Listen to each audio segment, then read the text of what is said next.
qué tema, es un tema para nosotros los padres, para los docentes en el aula, para las autoridades que tienen que manejar los ordenamientos y los regímenes. ¿Cómo movernos en este ámbito? Bueno, yo creo que lo que ha sucedido es algo que viene como ebulliendo en la sociedad en la que estamos construyendo como adultos. Marcelo, perdón. Marcelo, ¿estás con manos libres? Sí. Cambia, por favor, comunicación normal. Sí, pues no se alcanza a entender bien. ¿Ahora me escucha mejor? Ahora mejor, sí, dale, te escucho. Bueno. No, lo que estaba diciendo es que creo que viene a ser un síntoma, una expresión de algo que ya está bullendo en nuestra sociedad, que tiene que ver justamente con una pérdida de ciertos valores de solidaridad, de comprensión, de acompañamiento, y bueno, creo que el bullying es producto de eso, ¿no? Y este detonante que viene a ser la situación que se nos ha presentado nos pone en tela y cuestiona cómo estamos funcionando en todos los niveles. Me parece que primero que nada tenemos que repensarnos como padres, qué valores que estamos transmitiendo a nuestros hijos, qué acompañamos, qué sabemos de sus conductas, de sus necesidades, como institución educativa, porque de alguna manera, mientras el alumno no genere dificultades y ande bien, pareciera que está todo bien, y justamente estaba acumulando dolor, tristeza, agresiones sentidas y vividas que no podía transmitir y que no podía compartir. Y bueno, obviamente como adolescentes, ¿qué es lo que están entre ellos produciendo, no?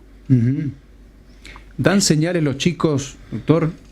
Aquí hay que estar atentos. Puede parecer una pregunta obvia, pero bueno, evidentemente algo falló acá o puede fallar en cualquier lugar. Yo creo que hay señales, lo que pasa es que no las vemos. ¿Por qué digo que hay señales? Porque en este caso, y como sucede muchas veces, aquellos chicos sobreadaptados, aquellos chicos que responden absolutamente a las expectativas o demandas de los demás, normalmente no están pudiendo expresar la rebeldía adolescente, las dificultades, los conflictos internos, y esto es lo que va acumulándose y que termina estallando. Entonces me parece que no tenemos que despreocuparnos de aquellos chicos que parece que cumplen con la norma, que andan bien en la escuela y entonces está todo bárbaro, sino que en aquellos casos donde vemos esta hiperadaptación social, tenemos que entrar a ver qué es lo que está pasando, ¿sí? Aunque parezca mentira, es más esperable en la adolescencia algunas conductas de rebeldía, de expresiones, de enojos, ¿sí?, que aquel que no denota ninguna de estas conflictividades propias de esa etapa evolutiva. Claro. Lo que pasa que me parece, estamos todos reflexionando en voz alta, haciendo como una especie de mesa común en la sociedad. También se han desfasado mucho los tiempos de los desacoples, porque un maestro, un docente, tiene que afrontar la enseñanza de 30 alumnos. Antes más o menos iban tratando de equiparar el que iba mejor con el que iba peor porque las cosas eran más lentas. Hoy los pibes que despegan y se vuelven una luz están mucho más despegados del resto. Entonces los desacoples internos dentro del aula también. El pibe que se quedó, la piba, respecto del que ya se subió la inteligencia artificial y está en la estratosfera, que es inalcanzable, cada vez se hace más grande esa distancia, Marcelo. Sí, lo que hay que diferenciar es que por ahí un buen rendimiento académico, sí, no significa que el chico esté bien emocionalmente. Claro. Esto es lo que hay que diferenciar. Y de hecho, incluso, justamente en una sociedad donde no está puesto en valor el estudio, sí, hasta resulta ser el nerd, como dicen a veces, muy raro. ¿Sí? Entonces justamente esos chicos que a lo mejor destacan por ser muy prolijos, por comportarse adecuado a las reglas y demás, suelen ser motivo de burla o de escarnio de aquellos que no lo son. Porque hoy el valor social es justamente no darle valor a la escuela. Y esto es un mensaje que incluso hasta se escucha socialmente.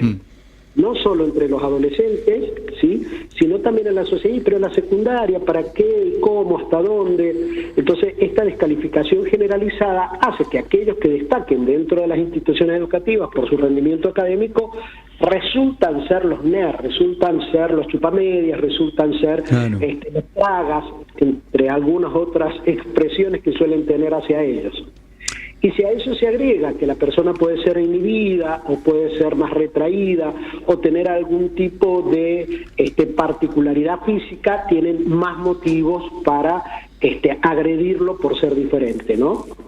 Claro. También, pero vos que sos, digamos, tenés la cátedra de adolescentes en conflicto con la ley penal, también a los chicos ha ido cambiando el estatus de los chicos en la sociedad, porque cada vez tienen más responsabilidad, ya votan a los 16, la imputabilidad va bajando, los narcos los usan como soldaditos cada vez más chiquititos, entonces salen los pibitos con el arma a hacer, digamos, a matar y a robar porque los narcos adultos lo usan como soldaditos.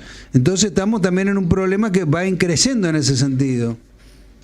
Sí, pero nos estamos desviando un poquito del tema, pero te comento que estuve la semana pasada en el Congreso Nacional de Justicia Penal Adolescente y los números estadísticos de adolescentes que cometen delitos contra las personas, digamos, que sería este grupo que vos estás mencionando, son del 0,03% a nivel nacional. O sea que no es una estadística relevante para plantear que hoy los adolescentes estén como mucho más violentos que en otros contextos. Ajá. Y de hecho, si bien no tenemos las estadísticas comparativas con Europa o con los países del primer mundo, pero Argentina es uno de los países, por lo menos a nivel latinoamericano, que menos delitos tiene cuando hablamos de delitos contra las personas, ¿no? Sí. Digo porque existe esa idea de que los adolescentes están más violentos con armas y demás, y no están así. No es así. Igual coincido con vos en que hay que seguir estando atento, hay que seguir acompañando. Muchos adolescentes están muy solos.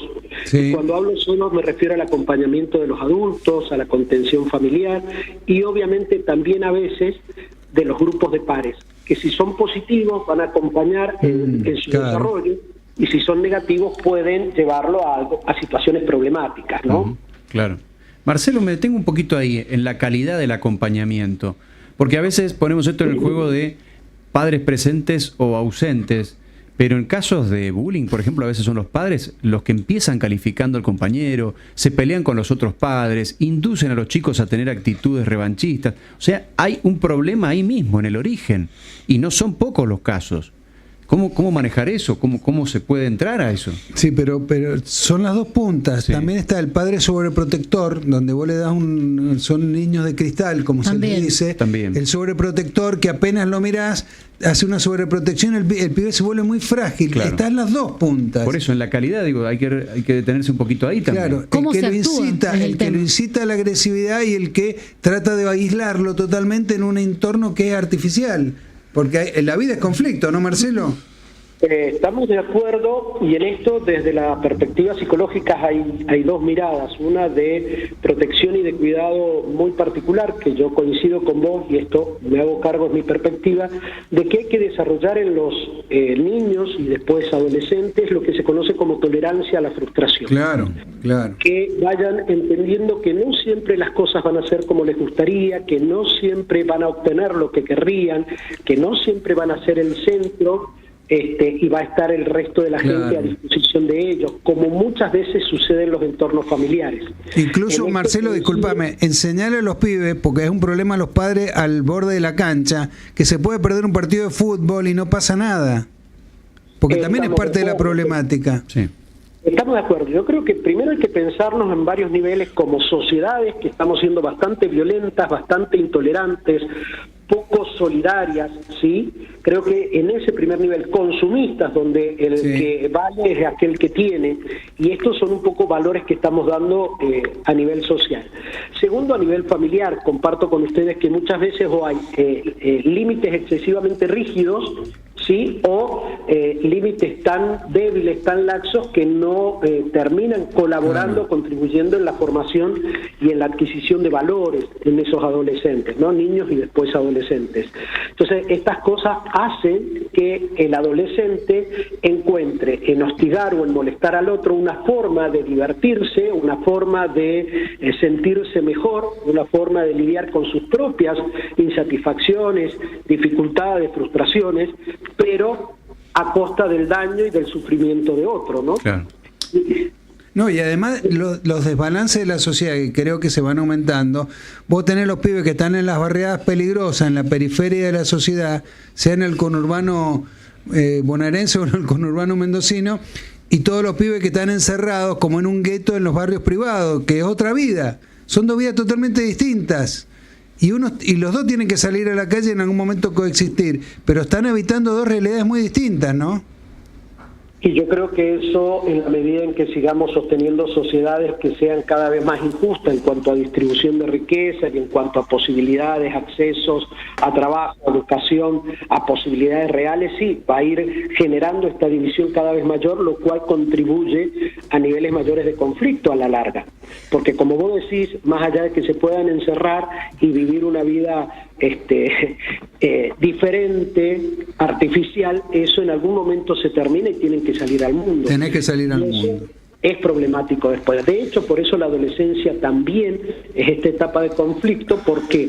Porque es cuando empiezan a contactarse con el mundo, a encontrar otras realidades, a ver otros valores distintos a los que encontraron en su propio ambiente. Con el mundo real, digamos. Licenciado Marcelo Brícola, ¿algún consejo como par y también como docente para alivianar ese peso, esa duda existencial que tenga algún alumno o algún compañero, algún amigo? ¿Cómo lo podemos ayudar directamente? Mira, yo creo que esto que ha sucedido puede servir en los colegios como disparador para poder hablar de qué es lo que está pasando hacia el interior del colegio.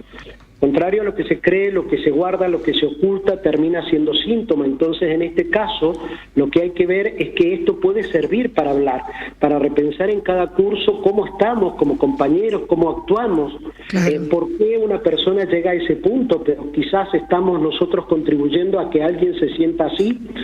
Y también el tema de que yo entiendo que las escuelas, y he trabajado y he estado en escuelas secundarias, no en primaria, pero sí en secundarias, en gabinete y también como docente, y conozco que es una realidad muy difícil, no se puede hacer cargo a los docentes y a los preceptores de todas las problemáticas que aparecen, pero sí es real que es como una vidriera y es un espacio donde de alguna manera se pueden visualizar algunas de estas situaciones y dentro de lo posible se puede empezar a acompañar y a ayudar, o por lo menos hacerle ver a la familia esto que está pasando, ¿no? Marcelo, entonces, ahí hay un tema clave, porque en la escuela todos estos problemas se evidencian y se magnifican, pero ¿cuánto más se le puede pedir al docente, a la escuela, de que trate de intervenir, de reeducar, de acompañar, cuando ya hay una enorme cantidad de problemas que tienen que afrontar? O sea, habría que darle más herramientas. Usted como especialista y que además conoce el ámbito escolar,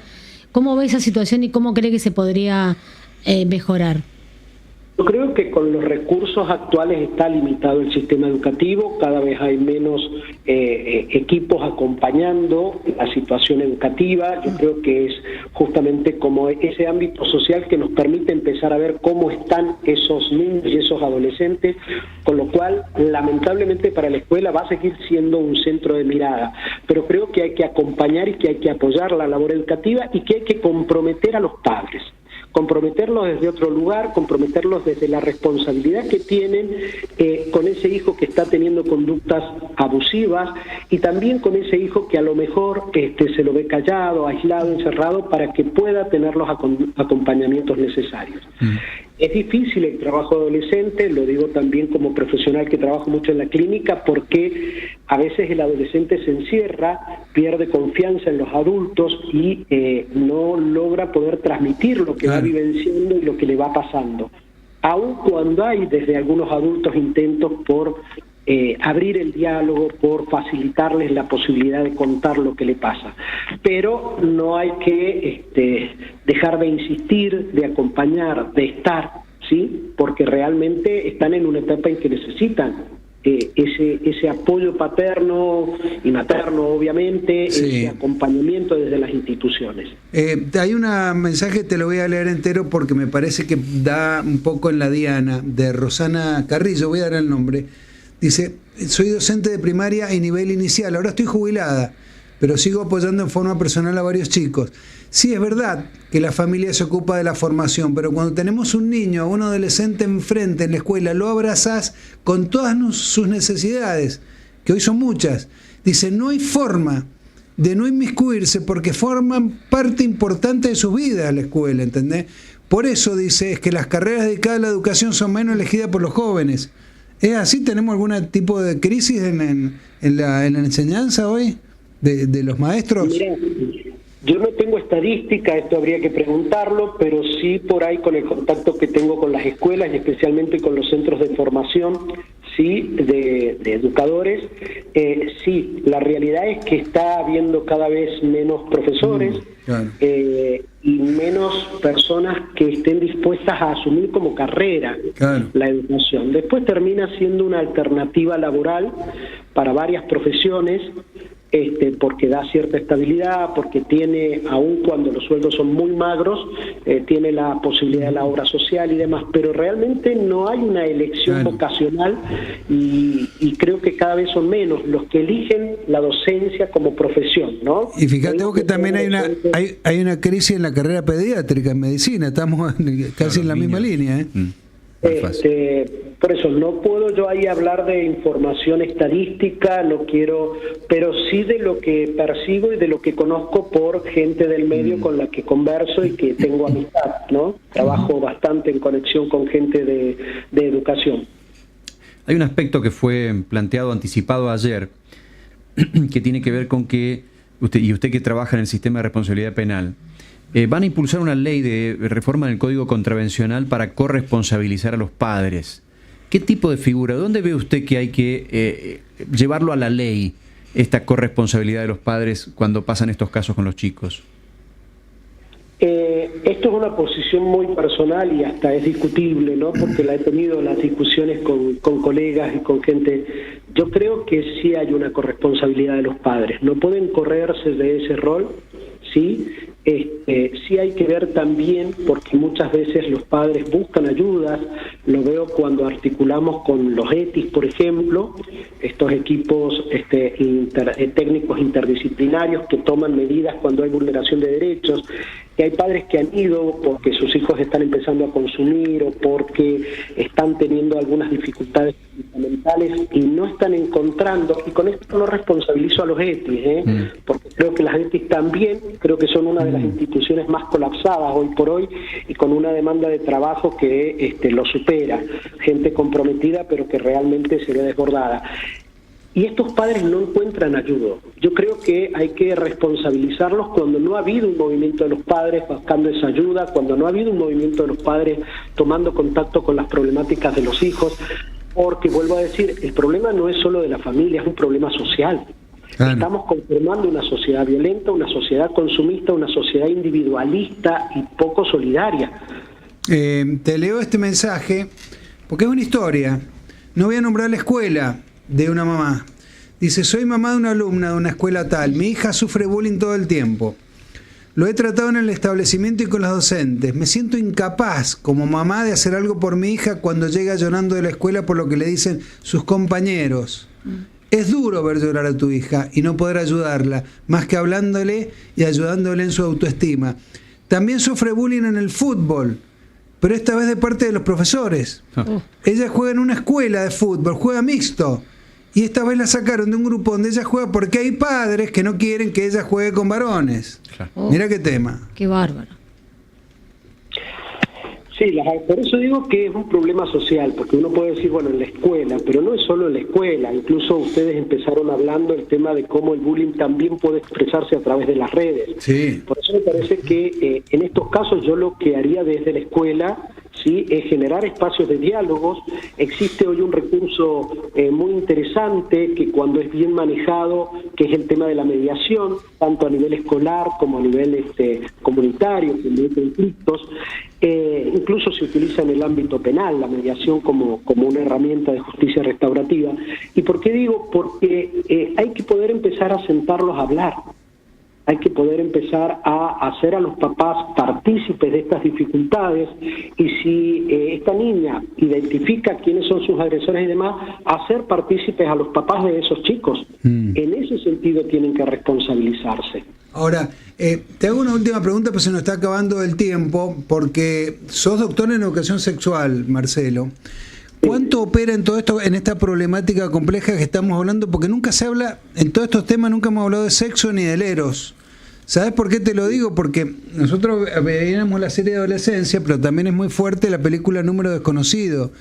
Y el bullying que sufre la piba todo el tiempo por parte de un número desconocido, aparentemente otra mujer, hace mucho hincapié en la relación sexual del novio. Dice, yo me lo conquisté a tu novio, yo me lo estoy tirando todo el tiempo, no le gusta tu culo flojo y anoréxico. Todo el tiempo le están mencionando la parte sexual y la va degradando sexualmente, como bullying, ¿no? Como es la punta de lanza del bullying es eso. ¿Cuánto opera la parte de las relaciones afectivas, sexuales y eróticas en toda esta problemática? Hay que ver, por supuesto, la etapa evolutiva. Estamos hablando en este caso de un adolescente que ya está terminando la pubertad con todos los cambios del cuerpo, con todas las dificultades que eso conlleva. Entonces, eso también es un elemento que ataca fuertemente la autoestima. Y si a eso le sumamos, por ahí todo este tema de los primeros noviecitos o noviecitas, los primeros contactos, con el otro sexo, con el propio sexo, pero digo los primeros contactos vinculares, ¿no? De afecto, de deseo. Obviamente es una situación bastante compleja la que atraviesa, en este caso, esta adolescente o cualquier adolescente. Entonces fíjense que a una dificultad evolutiva que tiene que ver con los cambios corporales, con la autoestima, con la conformación de la identidad, le agregamos el ataque externo, la falta de respuesta de los adultos y la vinculación por ahí familiar, que no digo que estén ausentes, pero no están sabiendo acompañar muchas veces, ¿sí? En una sociedad donde se priorice el cuerpo estereotipado y que responde, digamos, a esos cánones de belleza, donde hay consumismo, individualismo, la verdad que es un cóctel bastante explosivo para la mayoría de nuestros adolescentes. Bueno, por eso te digo, el bullying en esta película Número Desconocido le hace mucho hincapié en el cuerpo a la chica. Es una chica bonita encima, pero le habla del traste, que esto, que lo otro. Todo el tiempo la va torturando con su cuerpo. Por eso digo que hay que ponerlo sobre el tapete todo esto. Sí, porque lo que se ha visto es que la autoestima es una construcción social. El resto, la apreciación de los demás, la mirada, los mensajes de los demás, hacen a nuestro sentirnos valorados. No es algo absolutamente ajeno a esa interrelación que tenemos con, en el caso de los adolescentes, fundamentalmente con sus padres, pero con su propia familia, con los docentes. Entonces, esto es importante. Marcelo, te agradecemos esta charla, esta larga charla que hemos hecho en la radio sin interrupciones, porque es una partecita de la charla que nos debemos como sociedad, ¿no? Todo el tiempo, en los hogares, en los docentes, en las autoridades, todo el tiempo, porque a veces nos distraemos, ponemos la cabeza en otro lado, y esto debería ser un motivo de charla permanente, ¿no? Como está el mundo. Comparto con vos, creo que es importante justamente que empecemos a mirar lo que es importante como sociedad, ¿no? Y creo que nuestros niños, nuestros adolescentes tienen que ser realmente lo más valioso, debemos cuidarlos, debemos priorizarlos, y que muchas veces, y creo que por ahí esa es una de las fallas, por esto de querer brindar cuestiones materiales, de que no les falten cosas, de que tengan todo, de que no se sientan menos porque aquel tiene la zapatilla más cara y yo no se la puedo comprar. Dejamos de estar este tiempo de compartir, de escucharlos, y creo que eso es lo fundamental, ¿no? Marcelo, un saludo, buen día. Buenos días y muchas gracias por la invitación. Espero haber sido útil y haber aportado algunas ideas para pensar esta problemática. Y si no hubiera aportado ideas, hubiéramos cortado la charla rápidamente. No, Muchas gracias. impresionante. Chao, un abrazo. Muchas gracias. Esta es lo que te digo, yo se lo decía temprano, estas son las charlas que tenemos que tener pero todo el tiempo, ¿viste? No están en el monotema, ¿viste? Está bien, los temas centrales, duros, hay que sacarlos, pero estos son los temas de la vida chiquita. Digo chiquita, como decía Sarita, es la vida grande, pero digo chiquita en la agenda pública.